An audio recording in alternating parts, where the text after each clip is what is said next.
저는 말씀 아까 전에 드렸는데 이제 GH공사라고 경기주택도시공사라고 10년을 다니면서 세무사 1, 2차 시험을 붙었거든요. 근데 제가 여러분 알고 계실지 모르겠지만 경기주택도시공사가 이제 LH공사랑 똑같은 일을 하다 보니까 제가 맨 처음에 입사해가지고 6년 동안 광교신도시라는 곳에 보상 업무를 했었어요. 보상처 근무를 했었는데 그 보상처 업무가 여러분 2차 시험 보니까 우리 공익사업을 위한 토지 등의 취득 및 보상에 관한 법률이 있더라고요. 그 벌써 한 16년 전이 17년 이때 일이니까 지금은 모르겠지만 그때는 6년 내내 그 책을 가지고 옆에 놓고 계속 공부하고 회사에서도 계속 이제 학생들이 아니지 우리 직장인들 이제 공부시키고 이러거든요. 그래서 저는 처음에 물건 조사부터 시작해가지고 협의 그리고 수용 재결 총괄했고 이의 재결 총괄했고 국공유지 무상기속 협의하고 그리고 뭐 잔여지하고 이러다 보니까 그 토지보상법을 항상 옆에 놓고 계속 봤었어요. 그래서 감정평가사님들도 제가 이제 모시고 딱 오면은 그때 16개의 구역으로 나누어 가지고 한 구역마다 주민 추천까지 포함해서 3개의 팀씩 해 가지고 그러면은 18개의 감정평가법인이 아니고 그중에서 또 중복이 있어 가지고 12개인가 13개 대형 평가법인들은 다 들어왔었어요. 그렇게 해서 했었고 수용재결, 이의재결 가면 이제 중토위에서 이제 결정해 주죠. 그래서 평가사님들 오시면 이제 모시고 가지고 이제 토지 한 번에 저는 그때 꿀이라고 생각했어. 왜냐면 제가 이제 감정평가 수수료도 지출하잖아요. 지출할 때 보면 원래 담보평가라든지 이런 거 하면 뭐 하루에 한두 건씩 가서 보고 와야 되는 거잖아요. 차에 타셔. 평가사님들 차에 타시면 쭉 도는 거죠. 한 번 돌면 몇 필씩 봅니까? 뭐 몇백 필씩 한 번에 보는 거 하루에. 그래서 이제 그렇게 한 다음에 지출을 하는데 손이 막 이렇게 많이 받아가시는 거였어? 감정평가 수수료는 또 지금은 아닌가? 제가 알기로는 그땐 법정 수수료였어요, 율. 그래서 그냥 하루 출장 가셔가지고 담보평가 하루 보고 오시는 거나 제 차를 제가 이제 회사 차를 끌고서는 거기 모시고서는 쭉 돌아다니면서 이용 현황 다른 것들만 이제 좀 보시면 되니까 현황 실제 이용 현황 똑같은 것들은 그냥 그대로 눈으로 그냥 보시면 되는 거잖아요. 그래서 눈으로 쭉 보시면서 그리고 지적도 보면 되는 거니까 그렇게 해서 이제 감정평가 하시고 나서 이제 지출하려고 하다 보니까 손이 떨리더라고. 이렇게 많이 버시는 거였구나. 그래서 제가 나중에 이제 기본 강의 하면 많이 말씀드리겠지만 저는 세무사지만 감정평가사님들 아직도 친하게 지내는 분들이 있어요. 그리고 되게 저에게는 친근한 전문 자격증이죠. 자, 이제 다시 돌아와서 우리 시간이 없으니까 자, 이제 개별원가 계산입니다. 개별원가 계산은 아까 전에 이제 첫 시간에도 설명했지만 어차피 우리 유조선, 여객선, 통통베일원, 조선업을 예로 들면 각각의 제품별로 들어가는 직접 재료원가랑 직접 노무원가가 너무 상이해. 이래서 각각의 개별 제품별로 원가를 집계해야 될, 추적해야 될 필요성이 있는 그러한 제품들에게 적용하는 원가 계산 방법이죠. 그래서 추적한다는 것은 어차피 제품 A 만들고 제품 B 만드는데 개별 제품 A와 개별 제품 A에 우리가 직접 재료 원가랑 직접 노무 원가 추적한다는 것은 문제에서 그냥 알려주는 겁니다. 알려주는 거예요. 핵심은 항상 제조간접원가의 배부죠. 그래서 제조간접원가의 배부하는 방법이 어떻게 배부할 것인가 가장 핵심인데 제조간접원가 배부는 크게 보면 공장 전체 제조간접원가 배부율이 있고 부문별 제조간접원가 배부율이 있다고요. 그래서 그냥 이게 공장이에요. 여러분. 이게 공장입니다. 이게 공장이면 공장에서 발생한 제조간접원가 다 합계냅니다. 다 합계내서 제품 A와 제품 B로 이렇게 뿌려주는 거죠. 근데 항상 원가를 뿌려주는 배부 기준의 첫 번째는 항상 인과관계예요. 그래서 원가를 발생시킨 이유를 찾아서 그것을 뿌려주는 기준으로 삼겠다. 이게 인과관계죠. 그 다음에 뭐 부담 능력 기준, 수혜 기준, 공정성과 공평성 기준 있는데 알 필요가 하나도 없어. 사실 알 필요 없고 이론상으로도 문제 안 나오니까 어차피 인과관계로 뿌려주는 건데 우리 회사가 전부 다 자동화된 공정으로 운영되고 있다면 기계 시간으로 뿌려주는 겁니다. 그렇죠? 우리가 전부 다 사람이 일만 해. 기계 하나도 없어. 그냥 이렇게 인형에 눈깔 붙이듯이 전부 다 수작업이야. 그럼 뭐예요? 노무 시간 기준으로 A와 B에 뿌려주면 되는 거죠. A와 B가 소비한 노무 시간으로, A와 B가 소비한 기계 시간으로 뿌려주면 되는 거예요. 그런데 우리가 P1과 P2라는 이 두 개의 제조 부문이 있어. 자, 공장을 반으로 쪼개봤더니만 이렇게 쪼개서 이쪽을 보조 부문이라고 보고 이쪽을 제조 부문이라고 바라봅니다. 그러면 여러분 제품 A와 제품 B는요 어디만 거쳤냐면요 여기 제조 부문만 거쳤습니다.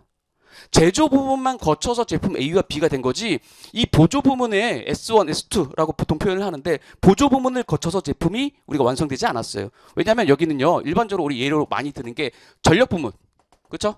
또는 뭐예요?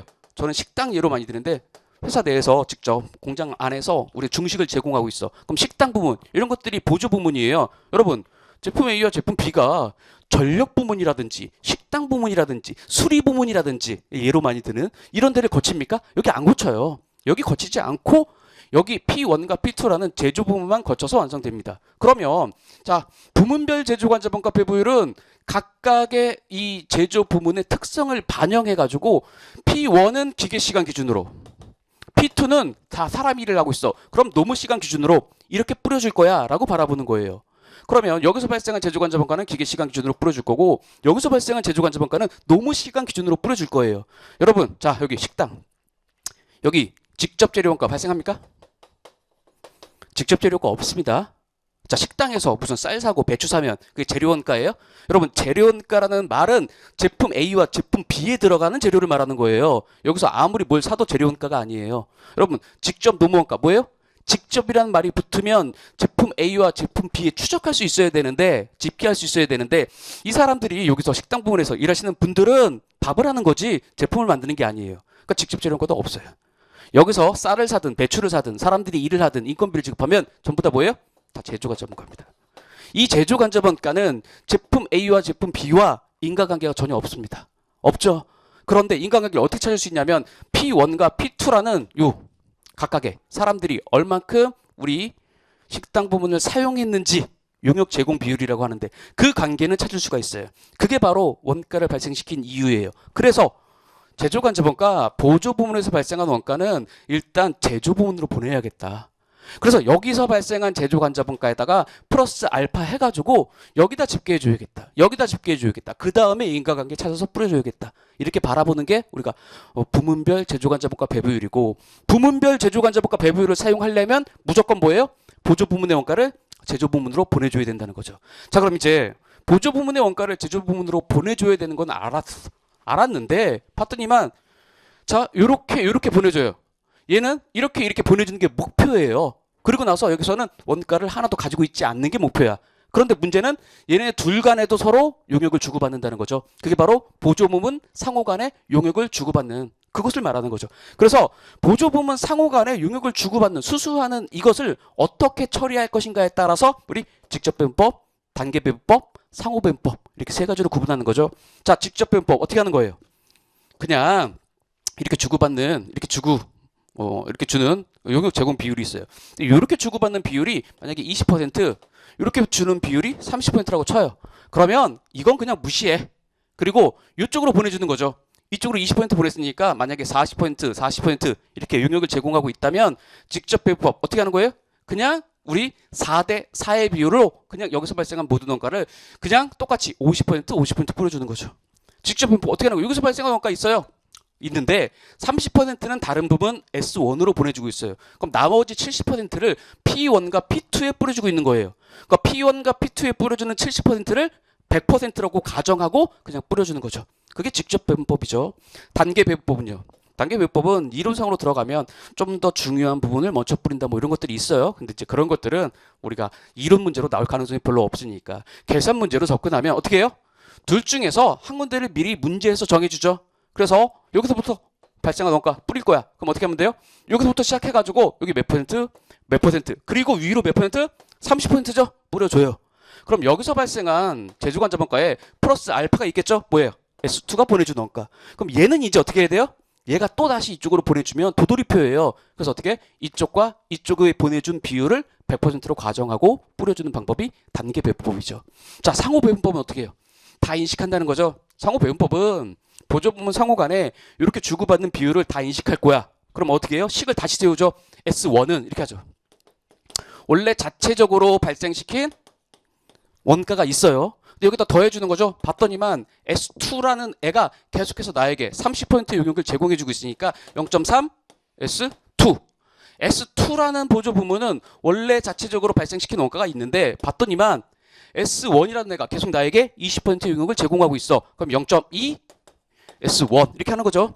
이렇게 해서 다시 S1과 S2의 금액을 계산해 보면 S1과 S2의 금액이 원래 자체적으로 발생시킨 금액보다 당연히 올라갑니다. 왜? 여러분 이게 고등학교 때 수학 잘하셨나? 서로 계속 주고받는 거잖아요. 계속 주고받는 거예요. 다 보내놓고 우리가 손 떼고 좋아했는데 다시 또 돌려줘. 또 뭐 돌려받아서 다시 또 보려. 이쪽으로 가면서 그럼 계속해서 극한으로 수렴하면 0으로 수렴하는 거죠. 0으로 수렴하기 때문에 이 가액이 올라갑니다. 이 올라간 가액을 기준으로 해서 자 다른 보조 부문과 제조 부문에 용역 제공하는 비율대로 뿌려주면 서로 추구받으면서 그냥 원가가 다 사라지고 전부 다 제조 부문으로 뿌릴 수 있어. 사실은 이건 이제 계산 문제 풀어봐야지 더 명확한데 어쩔 수 없어요. 이렇게 해서 우리가 원가를 다 뿌릴 거야. 여기 바로 상호배분법이죠. 여러분, 자, 요거는 보조 부문 상호 간의 용역 수수 인식 정도에 따라서 이렇게 나누는 것이고 단일 배부율법과 이중 배부율법은 뭐예요? 이 보조 부문에서 발생한 원가가 변동원가니 고정원가지를 가지고 우리가 뿌려주는 방법이죠. 예를 들면 이런 거예요. 전력 부문입니다. 전력 부문인데 이 전력 부문에서 발생한 원가가 있어요. 근데 이 전력 부문에서 발생한 원가를 나눠봤더니만 변동원가가 10만 원, 고정원가가 20만 원입니다. 그럼 여러분 원래 우리 항상 고정원가는 원가관리위기 파트에서 대부분 뭐로 생각하면 되냐면 감가상각비로 생각하시면 돼요. 감가상각비로. 그냥 감가상각비로 생각하시면 된다고. 그러면 이 전력 부문이 이제 다른 보조 부문은 없습니다. 전력 부문 하나만 있습니다. 이 상황 하에서 다른 보조 부문, 다른 보조 부문이지. 제조 부문 P1과 P2에 용역을 제공해 주는데 용역 제공해 주는 비율이 여기에 100kW, P2에 100kW 이렇게 용역을 제공해 줍니다. 그러면 단일 배부율법이라는 것은 그냥 30만 원이잖아. 30만 원 가지고 P1과 P2에 100kW씩 용역을 제공해 주니까 어떻게 해요? 그냥 우리가 15만 원, 15만 원 이렇게 뿌려줄 거야. 단일 배부율법은. 단일 배부율법은 그냥 30만 원 합쳐서 야 15만 원. P2에 15만 원 이렇게 원가 뿌려주면 되지. 이렇게 바라보는 거죠. 그런데 우리 실제로는 용역을 100kW, 100kW 제공하는데 우리가 최대로 용역 제공 가능량이라고 하죠. 최대로 용역을 제공하면 여기에는 100kW, 여기에는 300kW. 여기다 쓰기가 그렇네. 100kW 최대로. 이건 실제예요. 이건 최대야. 최대로 전력을 제공하면 여긴 100kW, 여긴 300kW 이렇게 보내준다고 가정을 해요. 그러면 우리 이렇게 바라보는 거죠. 여러분, 최대로 P1에는 100kW, P2에는 300kW 이렇게 용역을 합쳐서 400kW만큼 제공할 수 있는 설비를 우리가 가지고 있죠. 기계 설비를 가지고 있을 거예요. 그 기계 설비 때문에 발생하는 감가상각비가 바로 이 고정원가예요. 그렇죠? 그래서 자, 이중배부율법에서는 그래. 변동원가 계산이라는 것은 실제로 얼만큼 용역을 제공했는지에 따라 가지고 그거에 비례해서 발생하는 거니까 이 10만 원을 우리가 5만 원 이렇게 뿌려줄게. 그런데 요 고정원가는 발생하는 이유 자체가 100kW, 100kW 실제로 용역을 얼만큼 제공했는지가 아니라 100kW, 300kW 이렇게 최대로 제공할 수 있는 용역량에 비례해서 가지고 있는 설비 때문에 발생하는 감가상각비야 라는 개념하에서 이게 합리적이죠. 논리적으로. 그래서 뭐예요? 이 20만 원을 뭐예요? 4만 원, 400kW로 나눠 가지고 여긴 뭐예요? 여기는 5만 원. 여기는 15만 원. 이렇게 뿌릴 거야. 이렇게 바라보는 게 이중배부율법인 거죠. 여러분 뭐 필기할 건 없을 것 같아. 여러분한테 서브노트 그냥 드린 거예요. 거의 대부분 있을 거예요. 그래서 자, 결론적으로 직접, 단계, 상호배분법 이렇게 세 가지로 용역수수 인식 정도에 따라 나누고 원가 행태라고 합니다. 여러분 변동원가랑 고정원가를 원가 행태라고 해요. 조업도 수준이 변동함에 따라서 원가가 변동하는 양상 자체를 우리가 원가 행태라고 하는데 원가 행태에 따라서 원가를 분류한다는 게 바로 변동원가랑 고정원가로 구분하는 거예요. 그 변동원가랑 고정원가를 나누어서 뿌려주는 게 이중배부율법. 그냥 한 번에 합쳐가지고 그냥 퉁쳐서 그냥 실제 용역 얼마큼 제공했는지에 따라 나눠줄게. 이게 단일배부율법이죠. 그런데 여러분 이 두 개의 방법이 이 두 가지로 우리가 분류를 하지만 5가지 방법이 있는 게 아니라 원래 뭐라고? 곱하기예요. 곱하기인데 이론상으로 이제 시험장에서는 여러분 이게 두 개를 곱한 방식으로 문제 나오는 건 없어. 그건 세무사 회계사 시험에도 없습니다. 그냥 논리상으로 이론상으로 말문제로 준비해 보면 우리가 상호배분법을 사용하면서 이중배분율법을 사용하는 게 가장 정교하게 합리적으로 원가를 배분하는 방법이 될 겁니다. 자, 그래서 부문별 제조간접원가 배분을 사용할 때는 이렇게 우리가 항상 보조부문의 원가를 제조부문으로 보내줘야 되고 그럼 보조부문 간에 서로 용역 주고받는 거 어떻게 처리할 것인가의 문제가 발생할 수밖에 없죠. 자, 그 다음이 우리 개별원가 계산은 사실은 문제가 나오면 정상원가 계산 문제가 나오죠. 여러분 정상원가 계산 문제는 그냥 제 생각에는 이枠으로 다 풀 수 있다 이렇게 봅니다. 정상원가 계산이라는 게 개별원가 계산과 종합원가 계산으로 구분하고 우리가 실제 원가 계산, 정상원가 계산, 표준원가 계산으로 구분을 하죠. 그래서 개별원가 계산이냐 종합원가 계산이냐는 생산 형태에 따라서 주문 생산 방식이니 동종 제품 대량 생산 방식이니에 따라서 구분하는 것이고 실제 정상 표준은 실제 원가 계산은 실제로 발생한 원가 다 집계해서 할 거야. 근데 정상 원가 계산은 이 제조 간접 원가가 연말에 가서야 정확하게 집계가 가능하니까 기중에도 원가 정보가 필요한데 기중에는 우리가 실제로 발생한 원가를 집계하기가 너무 힘들어. 그래서 예정 배부할게. 이렇게 바라보는 게 정상원가 계산이죠. 정상원가 계산 항상 여러분 이枠으로 바라봅니다. 제조 간접 원가가 있는데 예산이에요. 여기는 미리 추정해 본 겁니다. 추정해 본 거예요. 그래서 얼마나 추정했냐면 500만 원으로 추정했어. 근데 우리가 제조 간접 원가를 뿌려주는 기준이 우리가 조업도 25,000시간이야. 기계 시간이라고 칠게요. 그럼 이 25,000시간으로 나눠주면 기계 시간 1시간당 200원씩 제조 간접 원가를 뿌려주면 되라고 얘를 뭐예요? 미리 정해놓는 거죠. 얘가 바로 예정 배부율이죠. 그런데 이 예정 배부율에다가 여러분 다시 25,000시간을 곱하면 예산으로 다시 돌아가는 거잖아. 이렇게 하는 게 아니죠. 제조 간접 원가 예정 배부율을 시간당 200원이야 라고 정했으면 이제 제조 간접 원가를 기준에 계속해서 계산해서 뿌려주는 방법은 어떻게 뿌리는 겁니까? 여기다가 실제로 몇 시간을 일했는지 얘를 곱해주는 거죠. 얘를. 22,000시간 실제로 우리가 기계 시간을 돌렸습니다. 그러면 1000시간 돌렸으면 200원에다 1000시간 우리가 곱해가지고 제공품을 보내주고 또 1000시간 돌렸으면 1000시간, 2000시간 돌렸으면 2000시간 이런 식으로 계속해서 여기 시간당 200원에다가 실제 조업도 수준을 곱해서 배부를 하는 겁니다. 그러면 배부가 440만 원이 나오는데 이 배부된 금액은 바로 제공품으로 갔다가 완성되면 제품으로 가고 제조기업의 원가름이죠. 그 다음에 팔리면 매출 원가로 갔을 거예요.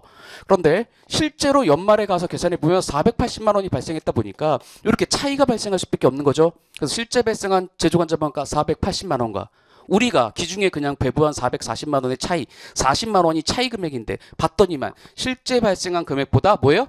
과소 배부했죠. 40만 원을 적게 배부했습니다. 여러분 여기 밑에도 그렸는데 이게 어디로 가는 겁니까? 이 배부한다는 것은 항상 처음에 제공품으로 보냈다가 완성되면 제품으로 팔리면 매출 원가란 이름으로 비용 처리되는 것인데 우리 직접 재료 원가랑 직접 노무 원가는 실제 발생한 금액으로 우리가 다 추적하고 있어요. 그런데 이 제조 간접 원가 금액만 예정 배부한 겁니다. 몇 시간을 기준으로? 우리 22,000시간이라는 실제 시간 기준으로 해서 곱하기 200을 해서 여기에 뿌려져 있는 거죠. 그쵸? 그래서 합계 금액이 있는 거죠. 그런데 이 합계 금액이 뭐예요? 여기 쭉 와서 이 합계 금액이 얼마라는 거예요? 이 합계 금액이 바로 440만 원이라는 거예요. 근데 실제 발생한 우리가 제조간접원가는 얼마예요? 480만 원이죠. 그러면 우리가 플러스 40만 원을 해줘야 돼요. 이 플러스 40만 원 해주는 과정을 우리가 차이 조정이라고 부르는 거죠. 실제 발생한 금액과 우리가 제조간접원가 배부한 금액의 차이를 조정한다. 그래서 어떻게 합니까? 일반적으로 네 가지 방법이 있는데 이 플러스 40만 원 해주는 방법 중에서 여러분 가장 쉬운 방법이 매출원가에다가 그냥 다 40만 원 더 해줄게. 이렇게 하는 거죠. 이걸 매출원가 조정법이라고 하죠. 왜 그래요? 논리적으로 이유가 있습니다. 여러분 제공품, 제품, 매출원가 다 합계 금액이 있을 겁니다. 합계 금액이 뭐가 제일 커요? 매출원가가 제일 커야지 정상적인 회사지. 그쵸? 기말에 남아있는 재고자산이 더 크면 이건 문 닫아야 되는 회사잖아요. 얘가 제일 큽니다. 일반적으로. 그럼 여기에 배부된 금액이 제일 클 거야. 그러면 야 이거를 뭘 또 따져가지고 나눠가지고 뿌려. 그냥 매출원가에서 다 조정하자. 이렇게 바라보는 거죠. 그 매출원가 조정법이죠. 자, 여러분 이거 그냥 40만 원 더 원가가 발생했네. 영업에 손실 처리해. 여기다가 뭐 조정 안 하고. 이게 만약에 여러분 그것도 논리적인 근거가 있어요. 이게 만약에 1원이었어요. 1원 차이가 났었다.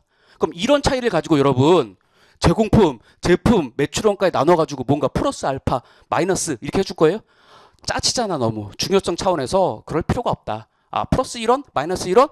그냥 영업의 수익, 영업의 비용, 잡이익, 잡손실 이렇게 처리해보자. 이게 영업의 손익법이죠. 자, 정확하게 배분하는 방법이 있죠. 여기 합계금액 얘네들 이거 바라보고 이 40만 원을 요 비율대로 플러스 해주면 이게 바로 총원가 기준 비례배분법. 아니야. 이거는 실제 발생한 금액으로 어차피 직접 재료원가랑 직접 노무원가는 집계돼 있잖아. 예정 배부돼 있는 금액들은 얘잖아. 얘네들이 잘못된 거야. 그러면 요 금액을 바라보고 플러스 해주자. 이게 바로 원가 요소 비례배분법 또는 원가 요소 기준법이죠. 계속해서 두 개씩 말하려니까 힘든데 여러분 원가관리회계가 법률도 아니고 그렇죠? 법도 없죠. 재무회계랑 같이 재무회계와 달리 기준도 없죠. 그러다 보니까 우리가 용어가 통일되어 있지 않아요. 교수님들이 자기가 쓰고 싶은 대로 쓰는 거야. 그래서 뭐 어떤 것들은 하나의 현상을 가지고 3개, 4개 교수님들이 쓰고 싶은 대로 쓰니까 이렇게 막 다른 것들이 많은데 어쩔 수 없어. 그렇다고 4개를 뭐 다 외우고 뭐 이런 스트레스를 받는 게 아니죠. 그냥 느낌적으로 받는 거죠. 원가 요소 기준법, 원가 요소 비례배분법, 아 같은 거겠구나. 총원가 기준법, 총원가 요소 비례배분법, 뭐 다 같은 거겠구나. 이런 식으로 그냥 받아들여야 되지. 그거를 뭐 하나하나 다 외울 거야. 이런 식으로 생각하시면 안 되죠. 어쨌든 이렇게 4가지 방법으로 우리가 차이를 조정합니다. 그럼 결국은 요 조정 전에 있었던 요 제공품, 제품, 매출원가의 가액이 차이를 조정해서 플러스 마이너스를 뭔가 해주고 나면 조정 후에 총원가로 전부 다 바뀌게 되죠. 그리고 제가 나중에 기본 강의에서는 항상 이제 실제로 숫자까지 써서 보여드리는데 원가 요소 비례 배분법을 사용해서 차이를 조정하면 처음부터 실제 원가 계산을 사용한 것과 동일한 결과가 나옵니다. 그거는 여러분 이제 느낌상으로 그런 것 같아. 감이 오면 모르겠지만 굳이 숫자로까지 지금은 볼 필요는 없을 것 같아요.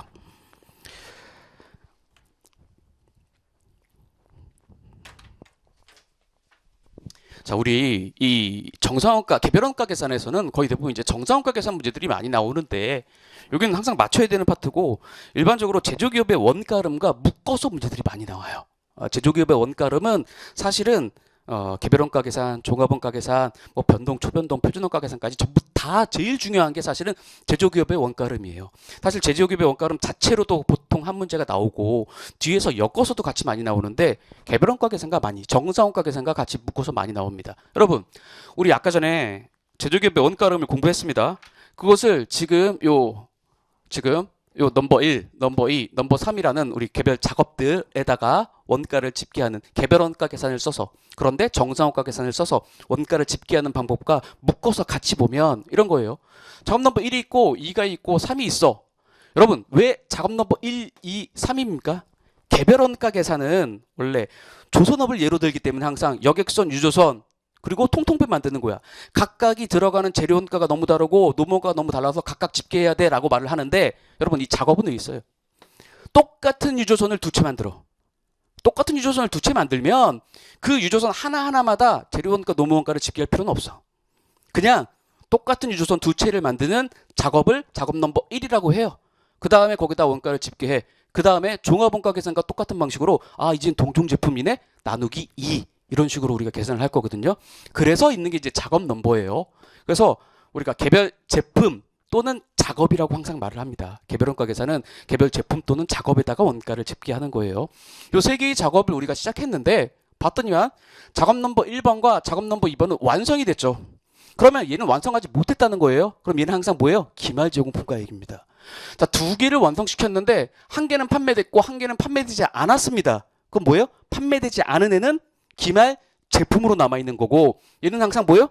매출 원가가 되는 거죠. 팔렸으니까. 그래서 결론이 얘가 매출 원가고 얘가 기말 제품이고 얘는 기말 제공품이야. 합계 내보면 밑으로 쭉 합계 내보면 얘가 매출 원가, 기말 제품, 기말 제공품이야. 이렇게 말을 하는 거죠.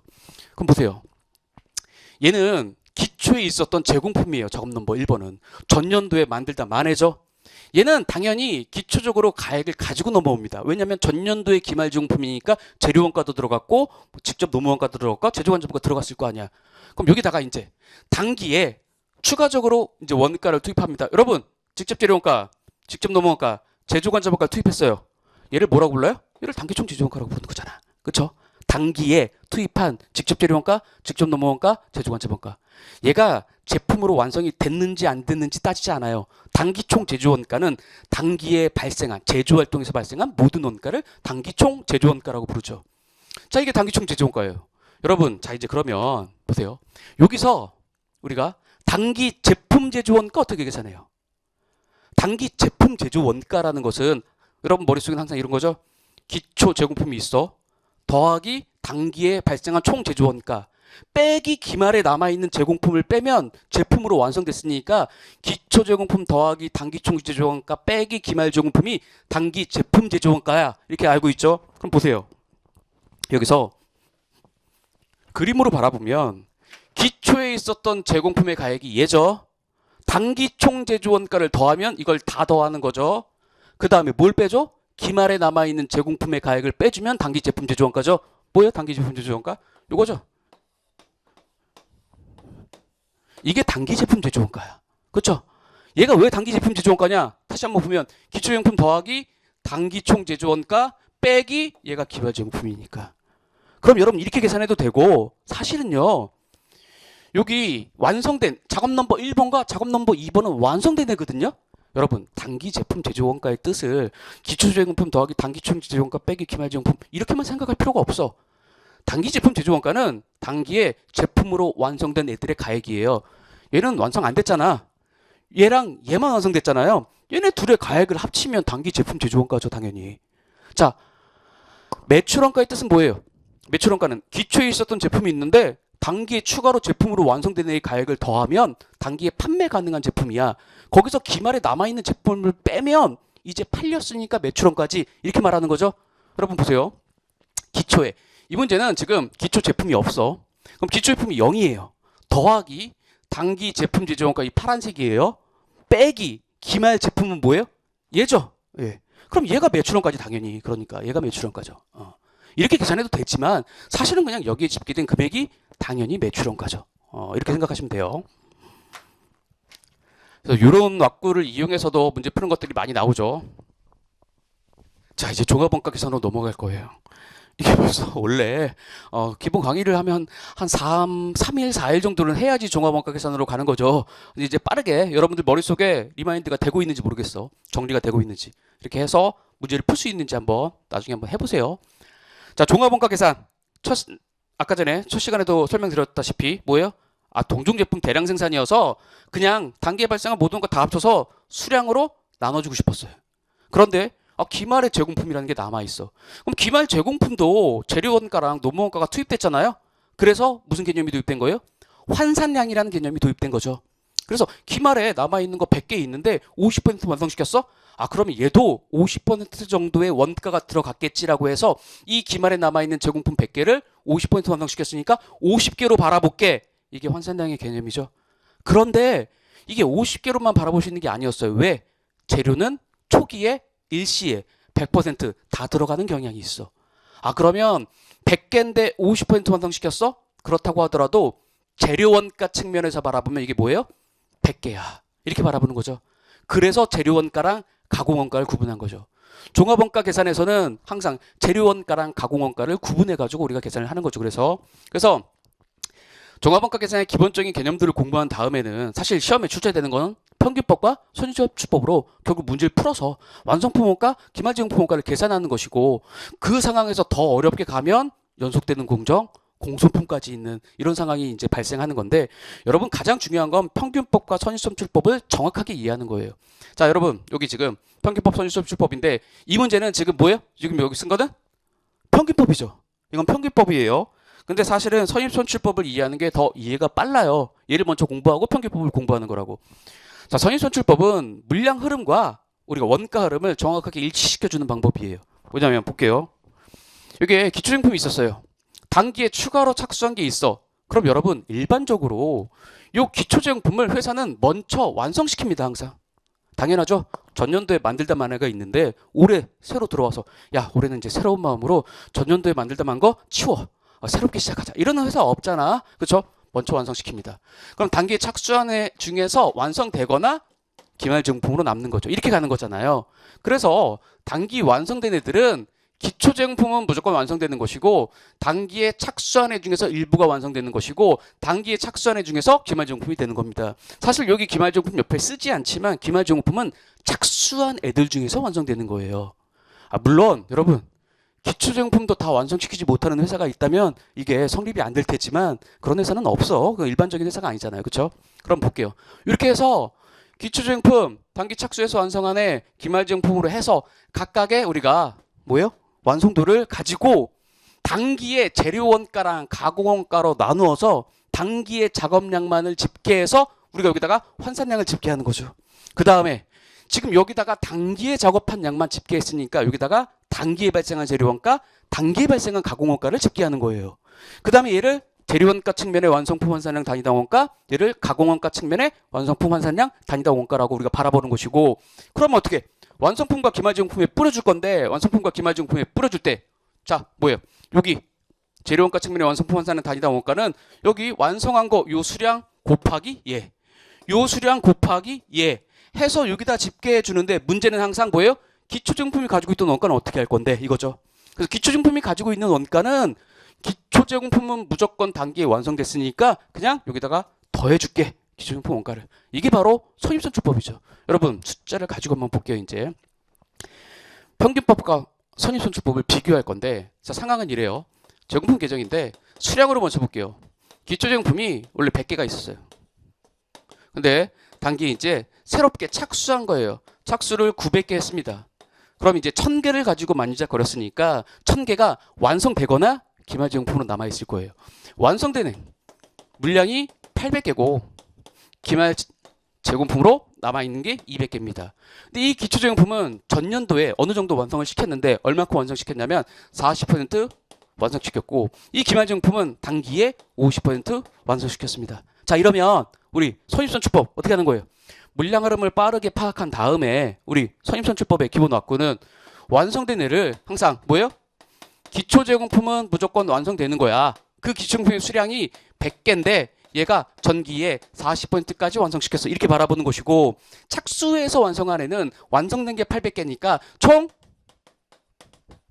700개가 착수한 애 중에서 완성된 거야. 이렇게 바라보는 것이고 기말에 남아있는 제공품이 200개 있는데 이 200개는 50%까지 가공했어. 이렇게 바라보고 항상 재료원가랑 가공원가가 투입되는 양상이 너무 다르기 때문에 구분해 가지고 이제 집계해 주는 거죠. 봤더니만 이 100개를 가지고 재료원가 초에 100% 다 들어간다고 일반적으로 가정을 하잖아요. 그렇게 바라보면 얘는 재료가 전년도에 들어갔으니까 단기에는 하나도 안 들어가. 이렇게 바라보는 거죠.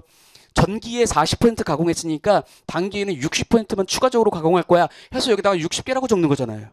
여러분 착수해서 완성된 애는 고민할 필요가 없죠. 그냥 재료도 다 들어갔고 가공원가도 다 들어갔어. 다 작업했어. 이렇게 바라보는 거죠. 기말에 200개 남아있는 애는 재료가 초에 들어가니까 여러분 여기다 안 쓰지만 기말제공품 뭐라고?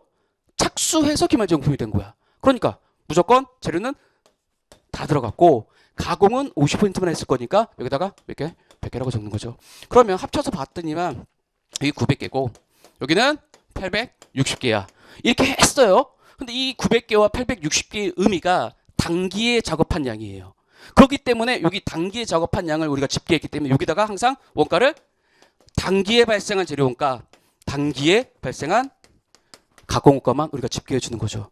그리고 나서 나눠가지고 완성품 환산량 단위당 원가를 계산해 보면 이 왁구는 선입선출법의 왁구인데 잘 보니까 단기에 작업한 양만 집계했고 단기에 발생한 원가만 집계했으니까 우리 기초제공품이 가지고 있는 원가 전년도에 벌써 배부받아서 넘어온 애를 어떻게 처리할까의 문제가 발생하는데 그냥 더해주면 된다는 거죠. 완성품 원가에. 왜? 완성됐으니까. 이렇게 바라보는 겁니다. 여러분 이렇게 해보셨는지 모르겠지만 자 이제 평균법이에요. 평균법은 원래 기초제공품도 그냥 단기에 착수해서 완성된 것으로 가정하는 거죠. 여러분 이제 평균법이 더 원래 이해하기 어려운 건데 평균법은 이해할 필요가 없어. 왜냐하면 평균법은 그냥 계산을 간편하게 하기 위해서 평균법이 나온 거예요. 그러니까 계산을 그냥 간편하게 하기 위해서 야 그냥 단기에 착수해서 단기에 완성한 것으로 가정하고 계산하자 이렇게 바라보는 게 평균법이란 말이에요. 그러면 평균법은 원래 기초제공품과 착수해서 완성한 것을 구분하지 않습니다. 그런데 여기다 그냥 한 번에 뭐라고 쓰는 거야? 800개 이렇게 쓰는 게 평균법이죠. 근데 이 왁구에다가 그냥 우리가 넣어보면 이렇게 쓴다고요. 평균법이라고 한다면 이 100개 40%까지 전기에 완성시켜서 재료도 전기에 들어갔고 가공도 전기에 40% 했는데 단기에 착수해서 단기에 완성시킨 것으로 그냥 가정해 버리니까 여기다 어떻게 적어요, 여러분? 100? 100 이렇게 적는 거죠. 자, 여러분. 자, 이게 평균법이에요. 평균법은 원래 합쳐서 800개를 갖다가 800개, 800개 이렇게 적는 거죠. 그런데 이 선입선출법의 왁구에 넣어보면 기초용품을 우리가 분리해보면 100개, 100개 이렇게 적는 거예요. 여러분, 그러면 평균법과 선입선출법을 비교해 봤을 때 차이가 나는 것은 항상 여기서 차이가 나는 거예요. 아까 전에 선입선출법에서는 여기다 뭐라고 적었어요? 0이라고 적었고, 그쵸? 여기다는 몇 개라고 적었어요? 60개라고 적었죠? 60개. 근데 평균법에서는 100개, 100개라고 적어버리는 거예요. 여기서는 차이가 발생하지 않아요. 평균법이든 선입선출법이든 똑같은 거라고요. 요 차이가 발생하는, 여기서만 차이가 발생하는 거야. 이걸 가지고 항상 평균법과 선입선출법을 비교하는 문제들을 많이 내잖아요. 그래서 평균법으로 하면 환산량이 몇 개고 선입선출법으로 하면 환산량이 몇 개야. 이거 가지고 기초증품의 완성도를 구하라든지 기초증품 수량이 몇 개인지를 구하라든지 이런 문제들이 있는데 이거를 정확하게 이해하고 계시면 쉽게 접근할 수가 있는 문제들이에요, 다. 자, 사실은 이것까지 해야 되나 고민은 되는데 전공정 원가가 봤더니만 제가 20년치 문제를 한번 풀어봤다 그랬잖아. 잘 안 나오더라고. 안 나온다는 뜻은 여러분이 아마 별로 열심히 공부를 안 하셨을 거예요. 기본과정 할 때도. 그래서 그냥 가볍게만 볼게요. 문제도 나중에는 기본서가 됐든 문제풀이 책이 됐든 간략하게 넣고. 여러분 어차피 우리 종합원가 계산은 여러 개의 공정을 거쳐가지고 완성품을 만든 제품을 만드는 것이고 우리 그래서 종합원가 계산을 다른 이름으로 공정별 원가 계산이라고 해요. 아까 전에 개별 원가 계산을 다른 이름으로 작업별 원가 계산이라고 부릅니다. 그래서 공정별로 우리가 지금 방금 했었던 이 종합원가 계산의 계산을 공정별로 다 수행합니다. 그래서 1공정 거쳐서 2공정이 지나야지만 최종적으로 제품이 완성돼 라고 말을 하면 위에가 이제 여러분 물량 흐름이고 밑에가 원가인데 여러분 밑에 원가를 바라보면 2공정이 끝나야지만 이 완성품 원가를 우리가 제품이라고 부를 것이고 얘를 단기 제품 제조 원가라고 부를 거예요. 여러분 왜 1공정에서 우리 지금까지 항상 공부하면 종합원가 계산에서 얘를 완성품 원가라고 부릅니까?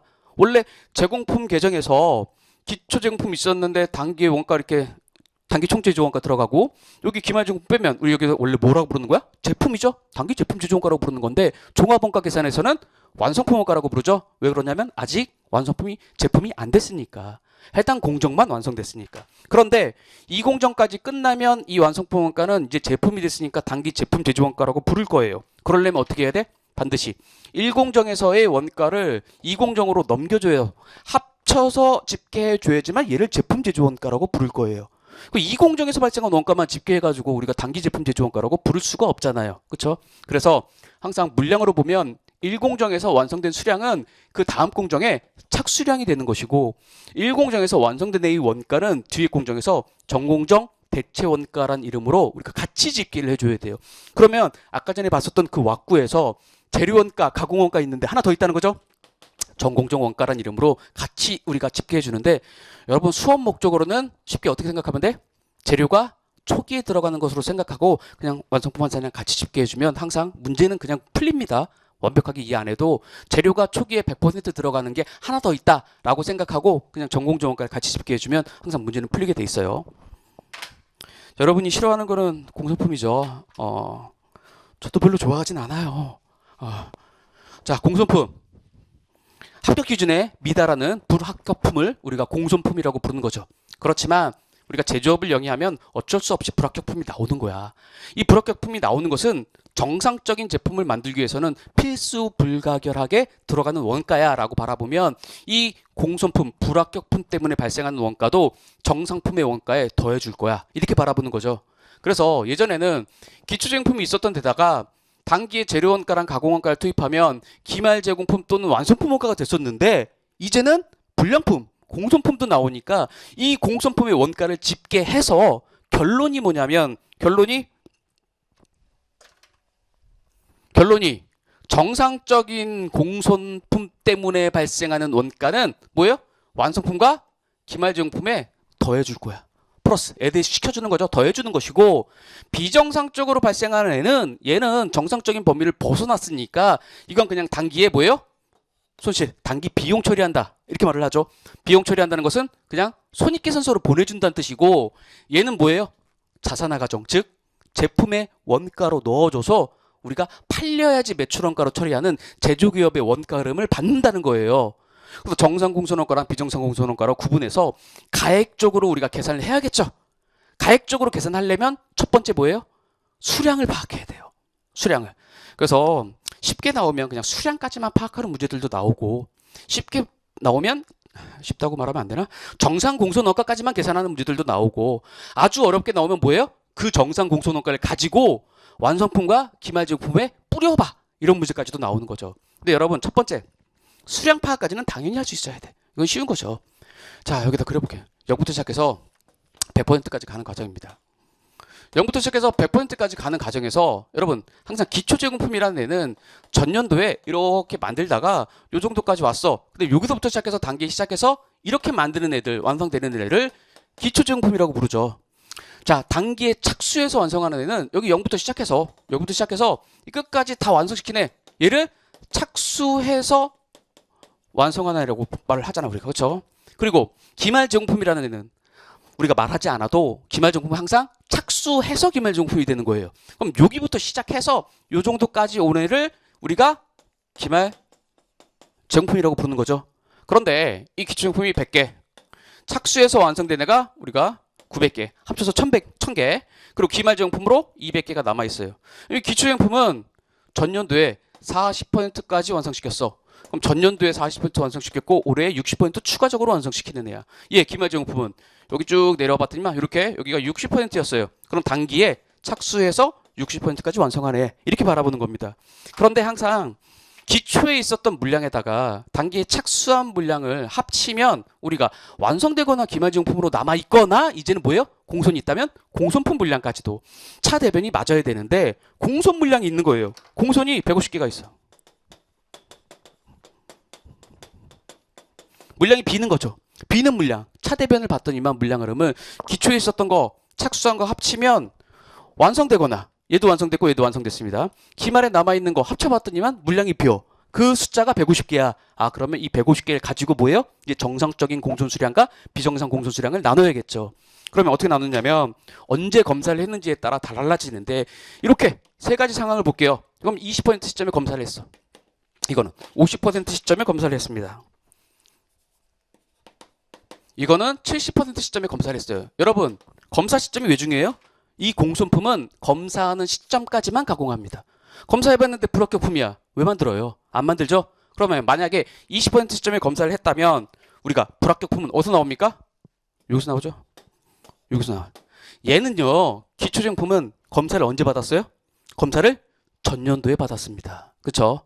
자, 요때 검사를 했다면 여기서도 불합격품이 나오고 여기서도 불합격품이 나오고 여기서도 불합격품이 나와요. 그쵸?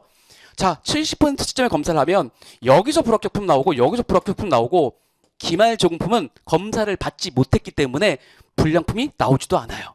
자, 그러면 우리는 정상공손 허용률이라고 해서 이거 고민할 필요가 없잖아. 그냥 회사가 제시해 주는 거죠. 봤더니만 우린 일반적으로 우리가 합격 기준 통과한 애들의 10%까지는 정상적이야. 이만큼은 원래 나오는 거야. 우리 제조업이잖아. 라고 바라볼 때 그 10%를 가지고 계산하는 정상공산 수량은 어떻게 하는 거예요?